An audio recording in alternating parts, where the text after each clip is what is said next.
আমার জুতার সোলটা ছিঁড়ে গেছে, একটু ঠিক করে দেন তো। এই এখান থেকে 20,000 টাকা তুলুন, বিকাশ পিন 33,056। কিরে তোর কি হলো? দেখো না আমার চোখে যেন কি গেছে, জ্বলতেছে। দেখো ভালো করে। কই নাই তো। ভালো করে দেখো। শোনো না, ঠিক হয়ে গেছে। ভাইয়া জুতা ঠিক করতে কত টাকা? ম্যাডাম 10 টাকা। আচ্ছা এই শোনো না, তোমার কাছে 10 টাকা থাকলে দাও না। 10 টাকা? হ্যাঁ। এই ধর।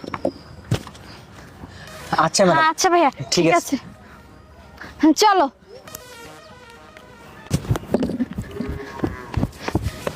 ভাইয়া ভাইয়া একটু আগে যে একটা ম্যাডাম একটা ফোন দিয়ে গেছে না, ওই ফোনটা আমাকে দেন, ওই ফোনটা আমাদের। কি বলেন ম্যাম? আচ্ছা এই ফোনটা যে আপনাদের সেটা আমি কি করে বুঝবো?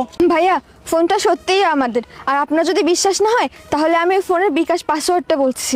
বিকাশের পাসওয়ার্ডটা হলো 3306। হ্যাঁ ম্যাডাম ঠিকই বলছেন, এই যে নেন আপনার ফোন। আর ম্যাডাম ওই ম্যামকে বলবেন যে ওনার টাকা আমি উঠাইছি, আমার থেকে পরবর্তী এসে টাকাটা নিয়ে যেতে বলবেন। আচ্ছা ঠিক আছে ভাইয়া, অনেক ধন্যবাদ আপনাকে। হ্যাঁ ওকে ম্যাম ঠিক আছে। আচ্ছা।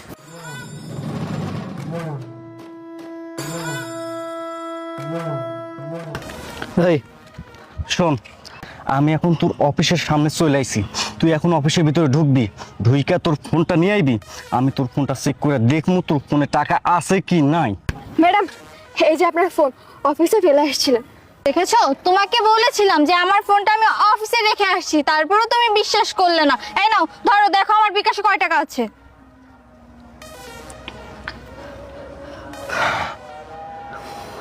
কিরে ব্যালেন্সে তো 1 টাকাও নাই। তুই এত বড় একটা অফিসে চাকরি করিস অথচ তোর ফোনে বিকাশে টাকা থাকে না। তোরা তো অযথা আমার সময়টা নষ্ট করলে। এই যা যা বলছি যা, চলো। ফালতু কোথাকার। এখন আমি কি করব? আমার তো মাল খাইতে হইব, মাল না খাইলে আমার মাথায় কাজ করব না। কি করি এখন? না না, যে করেই হোক আমার টাকা ম্যানেজ করতে হইব। দরকার হলে আমি চুরি করবো, ছিনতাই করবো, ডাকাতি করবো, তারপরও আমি টাকা ম্যানেজ করবো। আর টাকা ম্যানেজ কইরা মাল খামোই খামো। যাই এখন। আচ্ছা ম্যাডাম একটা কথা বলি, উনি তো আপনার হাজবেন্ড হয়, আর আপনার কাছে তো আমার জানা মতো পর্যাপ্ত টাকা আছে। তাহলে আপনার হাজবেন্ডকে আপনি টাকা কেন দিলেন না? ওনার সাথে এরকম নাটকটা কেন করলেন? আসলে আমি টাকাগুলো দিতাম, দেইনি কেন জানেন? কারণ ও এই টাকাগুলো নেশা করে নষ্ট করবে, আর ওর মা হাসপাতালে ভর্তি।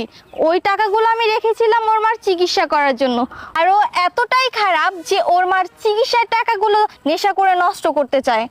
আচ্ছা ম্যাডাম এবার বুঝলাম যে আপনি টাকাগুলো কেন দেন নাই। অবশ্য আপনি ভালো কাজই করেছেন। আচ্ছা ঠিক আছে চলুন যাই। আচ্ছা চলুন।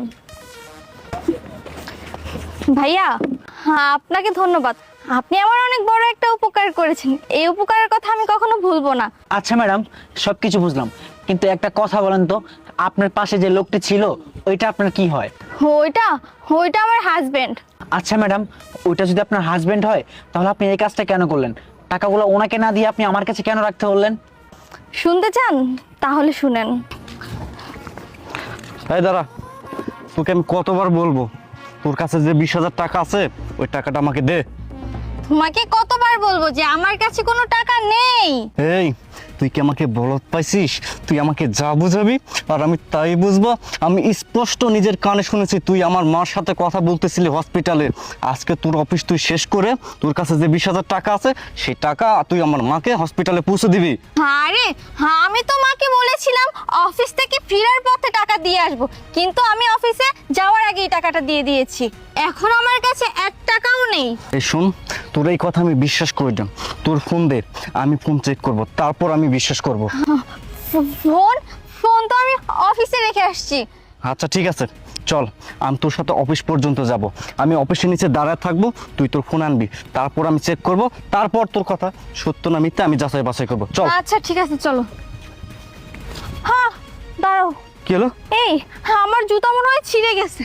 চলো সামনে একটা মুচির দোকান আছে, ওখানে গিয়ে জুতাটা সেলাই করে তারপরে যাই। আচ্ছা ঠিক আছে আয়। হ্যাঁ আচ্ছা। শুনেছেন ভাইয়া কেন এবার এমন করেছে? হ্যাঁ ম্যাম সবকিছুতে শুনলাম।